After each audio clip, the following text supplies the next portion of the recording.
Hello प्यारे बच्चों, तो आइए आज शुरू करते हैं कक्षा 7th का गणित का अध्याय नंबर 5 कार्य पुस्तक का रेखा एवं कोण। तो सबसे पहले यहाँ पर 1 नंबर सम है। इसमें यहाँ पर हमें लिखा हुआ है, ऊपर दिए गए किताब व फिरकी में के चित्र में दिखाए गए कोण एक दूसरे के साथ जुड़े हैं, ऐसे कोणों के जोड़ों को क्या कहते हैं। तो प्यारे बच्चों, जो साथ में कोण लगते हैं, जैसे मैं आपको दिखाता हूँ बनाकर, जैसे ये दोनों कोण हैं तो ये दोनों कोण आसन कोण कहलाते हैं। तो यहाँ पर अगर हम देखें इस किताब में, तो ये एक रेखा है किरण और एक ये। तो इस तरह से मैं आपको दोबारा से इसको बनाकर दिखाता हूँ। तो ये वाली लाइन और ये यानी इस तरह से बनेगा ये। तो यहाँ पर ये कोण जो बन रहे हैं ये वाले आसन कोण हैं, यहाँ ये कोण बन रहे हैं। तो इसी तरह अगला हम दूसरा देखें तो यहाँ पर अगर तो ऊपर जो है ये वाली जो साइड है, यहाँ पर ये वाला कोण ऊपर और ये वाला कोण ऊपर वाला ये भी आसन कोण है। इसी तरह यहाँ पर ए और ये नीचे वाला जो फिरकी में कोण बन रहे हैं ये आसन कोण है। तो साथ वाले कोणों को आसन कोण कहते हैं। दूसरा प्रश्न है यहाँ पर, चित्र में दिए गए में आसन कोणों को कितने जोड़े हैं, सभी आसन कोणों के जोड़े लिखो। तो यहाँ पर हमने जो आसन कोण बन रहे हैं अगर हम देखें तो यहाँ एक कोण ये बन रहा है, एक ये और एक ये। तो इनके आसन कोणों के जोड़े लिखने हैं। जैसे पहला हम EOF लें तो इसके साथ में ये वाला जो कोण है EOB बन रहा है। तो एक जोड़ा इन दोनों कोणों का हो गया EOF और FEO और EOB का। इस तरह दूसरा अगर युग्म देखें तो थोड़ा आगे चलते हैं, जो FEO है इसके साथ अगर हम ये बड़ा कोण लें ये वाला पूरा, तो ये EOA है, ये युग्म लिख देंगे। इस तरह तीसरा युग्म जो यहाँ पर लिखा हुआ है EOB, तो ये वाला हो गया जैसे मैंने लिखा है।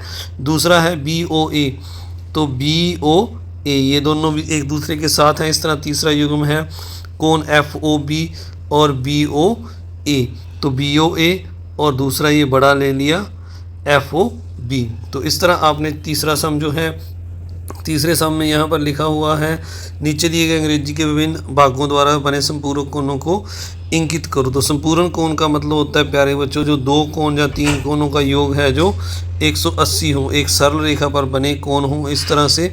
तो इनका अगर योग 180 हो तो इन्हें संपूर्ण कोण कहते हैं। जैसे यहाँ पर एक और दो कोण इस रेखा पर बन रहे हैं, इनका योग 180 है। इस तरह यहाँ पर 3 और 4 बन रहे हैं ये वाले कोण।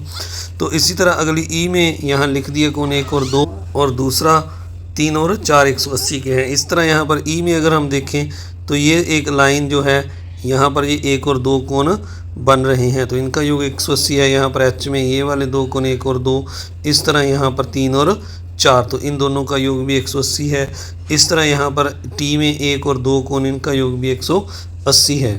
तो प्यारे बच्चों, आप देख रहे हैं नंबर 1 एजुकेशनल चैनल VMC वैदिक मैथ क्लासेस। तो आपसे निवेदन है कि आप इस चैनल को सब्सक्राइब जरूर करें, वीडियो को लाइक करें और अपने दोस्तों मित्रों में शेयर भी जरूर करें। तो आइए 4 नंबर सम में यहाँ पर लिखा हुआ है, नीचे दिए गए कोणों में से ऐसे जोड़ ढूंढो जिनका योग 180 हो। तो जैसे यहाँ पर ए कोण लिखा है 20, B 30, 45, C D 120, इस तरह आगे E 135 और F 150 और आगे जो है यहाँ पर ये 160 का और ये H 60 डिग्री का है। तो हमने दो कोणों के जोड़े निकालने हैं जिनका योग 180 हो। तो जैसे यहाँ पर पहला मैंने लिखा है 20, जो ए कोण है 20, थोड़ा नीचे कर लेते हैं 20, और अगर इसमें जो हम 20 में 160 जोड़ दें तो ये 180 होता है। तो 60 वाला G कोण है, तो दोनों का योग 180 है, ये मैंने यहाँ पर लिख दिया A व G 20 + 60 180। दूसरा लिखा है B + F, यानी B कोण और F कोण है। जो B कोण यहाँ पर अगर हम देखें तो 30 डिग्री का है और जो F कोण है वो 150 का है, दोनों का योग 180 हो जाएगा। इस तरह जो अलग अलग युग्म है आपने ढूंढ कर लिख देने हैं, जैसे C और E और D और B, तो इनका योग 180 बनता है। ऐसे कोणों के जोड़े या युग्म जिनका योग 180 बनता है होता है उन्हें क्या कहते हैं, उन्हें हम संपूरक कोण कहते हैं। इसके बाद 5 नंबर सम है, पेपर पर बने कोण बनाओ, कोण को बाहरी किनारों से काटो, कोण के शीर्षों से पेपर को इस प्रकार मोड़ कि कोनों को दोनों भुजाएं एक दूसरे पर आ जाएं। पेपर खोलो, मोड़ने से प्राप्त दोनों कोणों को क्या कहेंगे, लिखो। तो इस तरह प्यारे बच्चों अगर हमने एक पेपर का कोण का बाहरी किनारा इस तरह से काटा और अगर इनको दोनों को बीच में मोड़ेंगे तो यहाँ से अगर हम मोड़ेंगे तो ये दो कोण बनेंगे, तो इनको हम आसन कोण कहते हैं। इसके बाद अगला 6 नंबर सम है, चांदे की सहायता से नापकर कोणों के मान लिखो। तो हमने इन कोणों के माप लिखने हैं। जैसे पहले ए ओ बी है तो ये कोण बनेगा, तो ये सीधा सरल रेखा पर बन रहा है 180 का। इस तरह दूसरे में ए ओ सी यानी ये वाला कोण ए ओ सी है जो ये 145 का है, मैंने मापा है। और दूसरा जो बी ओ सी है ये 35 डिग्री का है, ये कोण भी आपने माप कर देख लेना है। इस तरह अगला जो है ए ओ बी यानी पूरा कोण है जो ए से शुरू होकर बी तक ए ओ बी ये 180 का है जो मैंने यहाँ लिख दिया है। इसके बाद आगे लिखा हुआ है ए ओ सी और बी ओ सी, यानी अगर इन दोनों कोणों को जोड़े तो इनका योग 180 आता है, यहाँ लिख देना है। फिर पूछा है क्या ये बराबर है, ए ओ बी जो है ए ओ बी दोनों के योग के बराबर है, तो हाँ लिख देना है, दोनों का योग 180 आ रहा है। इसके बाद अगला सम है जो इसको भी आपने इसी तरह करना है। यहाँ पर अलग अलग A O C C O D B O D, तो ए ओ सी ये वाला कोण बन रहा है 30 का बनेगा, सी ओ डी ये वाला 90 का बनेगा और बी ओ डी ये वाला 60 का बनेगा। तो इन तीनों कोणों को जोड़ेंगे तो ये ए ओ बी जो है पूरा कोण ये वाला 180 का बनेगा। तो तीनों का योग 180 है, तो इसने फिर वही पूछा है तीनों का योग जो है ए ओ बी के बराबर है, तो हमने हाँ लिख देना। इस तरह 4 नंबर सम में भी इसी तरह अलग अलग कोणों को मापकर इनका योग निकाला है यहाँ पर, तो इनका योग 180 आ रहा है, यहाँ 180 लिखना है और फिर अंत में लिख देना है हाँ तीनों का कोण योग जो है चारों कोणों का 180 के बराबर है, यानी ये वाले जो कोण हैं इनको आपने मापना है।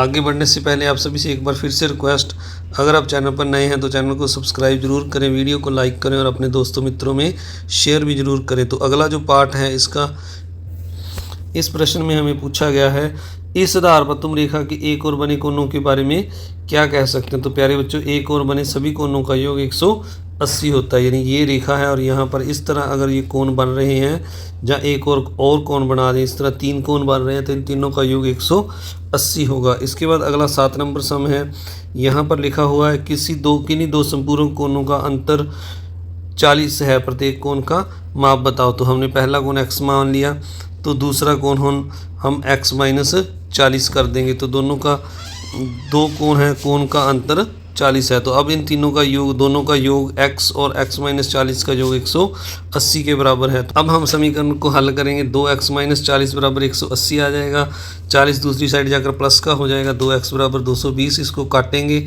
2 से तो x बराबर 110 आ जाएगा, यानी पहला कोण 110 और दूसरा 40 माइनस कर देंगे तो दूसरा 70 का आ जाएगा। आगे पूछा है कौन सा, दूसरा 8 नंबर का पहला पार्ट है, कौन सा कोण अपने संपूर्ण कोण के बराबर होता है, यानी दोनों कोणों का योग 180 हो तो एक कोण दूसरे के बराबर हो तो दोनों कोण 90-90 के होंगे, तो आपने 90 लिख देना है। इसके बाद यदि एक कोण न्यून कोण है तो संपूर्ण कोण के बारे में तुम क्या कहोगे। तो प्यारे बच्चों संपूर्ण कोणों का योग 180 होता है। मान लीजिए कोण न्यून मान लीजिए 40 का है, तो दूसरा कोण जो 140 का आएगा घटाकर वो क्या होगा, अधिक कोण होगा, तो आपने लिख देना है उसका संपूर्ण कोण अधिक कोण होगा। इसके बाद 9 नंबर सम है, इसमें यहाँ पर लिखा है नीचे दिए कोणों में से ऐसे जोड़े ढूंढो जिनका योग 90 है। तो यहाँ पर जैसे पहला जो पार्ट, पहला थोड़ा सा जूम कर लें, तो प्यारे बच्चों ऊपर वाले में थोड़ा सा गलत पड़ा गया मेरे से, तो उसका संपूरक कोण अधिक कोण होगा। तो यानी जो दूसरा मैंने 140 का बताया आपको, इसको हम अधिक कोण कहेंगे। तो इसके बाद आगे जो 9 नंबर सम है, इसमें हमने ऐसे कोणों के जोड़े ढूंढने हैं जिनका योग 90 हो। तो जैसे यहाँ पर एक कोण 30 डिग्री का है, तो अगर हमने इसका जोड़ 90 करना है तो हमें 60 का डिग्री का कोण और चाहिए, वो ई में है।